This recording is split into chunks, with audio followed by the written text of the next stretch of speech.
আসসালামু আলাইকুম, আমি রায়হান। ফটোশপ টিউটোরিয়ালে আপনাকে স্বাগতম। এই পর্বে দেখাবো টাইপ অন পাথ, একটা পাথের উপরে কিভাবে টাইপ করতে হয়। এখন আমরা এখানে একটা ক্লিক করব, এখানে একটা লাইন দেখতে পাবো, এটাকে বলবো বেজ লাইন। এই বেজ লাইনটা আপনারা চেঞ্জ করতে পারবেন, সেক্ষেত্রে এখানে চলে যাবেন।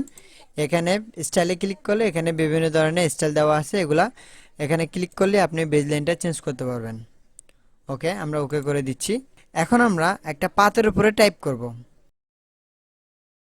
আমরা এখানে পেন টুলটা সিলেক্ট করব, এখানে কিছু পাত তৈরি করব।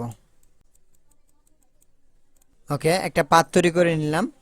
এখন আমরা টাইপ টুলটা সিলেক্ট করব। এখানে আমরা দেখব মাউস পয়েন্টটা চেঞ্জ হয়ে যাচ্ছে। এখন আমরা এখানে রাখলে একটা বক্স আকারে হচ্ছে, আমরা যদি পাতের উপরে রাখি সেক্ষেত্রে দেখবো আমাদের মাউস পয়েন্টটা চেঞ্জ হয়ে যাচ্ছে। এবং আমরা যদি ভিতরে নিয়ে আসি সেক্ষেত্রে দেখবো আমাদের মাউস পয়েন্টটা গোল হয়ে যাচ্ছে। এখন আমরা এই পাতের উপরে ক্লিক করে আমরা যদি টাইপ করি, আমাদের কিছু টাইপ করা আছে সেটা আমরা এখানে পেস্ট করব। এখন দেখবা আমাদের যে পাতটা আছে এই পাতের উপরে আমাদের টাইপিংটা খুব সুন্দরভাবে বসে গেছে। এখন আমরা যদি সেম টাইপিংটা যদি আমরা ভিতরে রাখতে চাই সেক্ষেত্রে এই পার্টটা একটা এরিয়া হিসেবে কাজ করবে। এখন লেয়ারটা সিলেক্ট করে আইটা অফ করে দেব।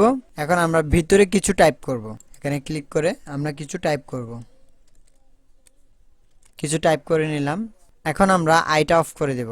আমাদের যে পার্টটা ছিল এই পার্টটা লেখার এরিয়া হিসেবে কাজ করতে, আমরা যেরকম পাত তৈরি করেছিলাম লেখাগুলো ঠিক ওইরকম ভাবে আমাদের শো হচ্ছে। এখন দেখব একটা শেপের ভিতরে কিভাবে আমরা টাইপ করতে পারি। আমরা এটা ক্লিয়ার করে নিচ্ছি। এখন আমরা এখানে একটা শেপ তৈরি করব। একটা শেপ তৈরি করে নিলাম। এখন এখানে আমরা টাইপ করব, পাতের উপরে টাইপ করব। প্রথমে টাইপ করে নিলাম। এখন আমরা লেয়ারটা সিলেক্ট করে দেব, এখানে ভিতরে টাইপ করব। এখন আইটা অন করে দেব, শেপের আইটা অফ করে দেব। এখন দেখব আমাদের যে সার্কেলটা ছিল, যে শেপটা ছিল, এই শেপ আকারে আমাদের টেক্সটগুলা সুন্দর করে বসে গেছে এবং যে পার্টটা ছিল ওই অনুযায়ী আমাদের টাইপিংটা বসে গেছে।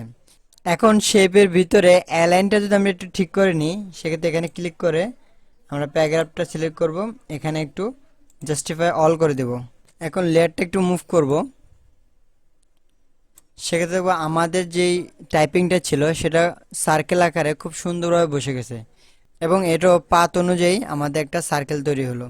তো এই কাজটা খুবই ইজি, অনেকের কাছে অনেক জটিল কাজ মনে হয়, কিন্তু এক ক্লিকের মাধ্যমে আপনারা এই কাজগুলো করে নিতে পারেন।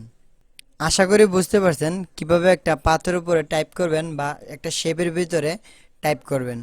প্র্যাকটিস করতে গেলে কোনো সমস্যায় পড়লে আপনারা কমেন্ট করতে ভুলবেন না। ধন্যবাদ।